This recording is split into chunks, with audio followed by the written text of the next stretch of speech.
Launch aboard Space Shuttle Atlantis is scheduled for 2:47 p.m. Eastern Standard Time.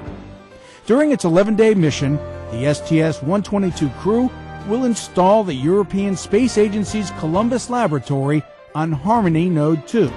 When activated, Columbus will provide an opportunity for scientists around the world to conduct a variety of experiments. Scientists and astronomers from the Ames Research Center took to the skies to observe the first major meteor shower of the new year, the Quadrantid meteor shower. An instrument-laden Gulfstream 5 aircraft flew for 10 continuous hours over the Arctic to document what could be the most brilliant meteor shower of 2008. This year's Quadrantids produced more than 100 visible meteors per hour at its peak.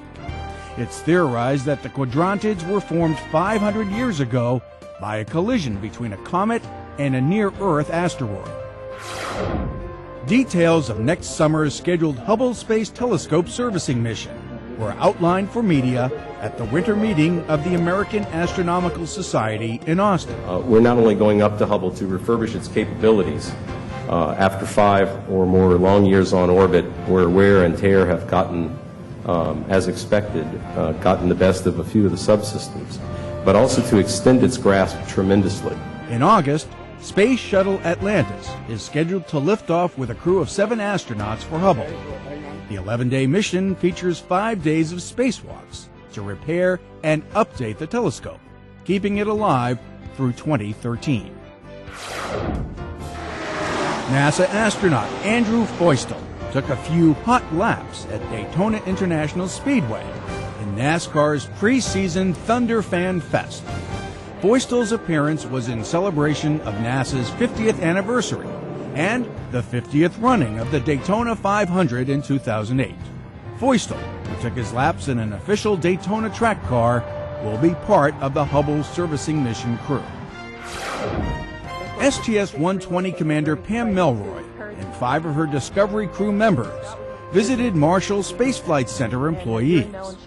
With Melroy were pilot George Zamka, mission specialist Scott Parazinski, Stephanie Wilson, Doug Wheelock, and Paolo Nespoli of the European Space Agency.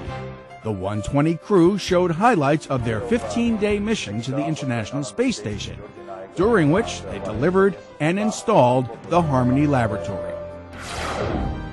The annual first International Student Robot Design Competition is underway. Southern New Hampshire University in Manchester hosted the kickoff, launching the 6-week Robot Design and Build Contest.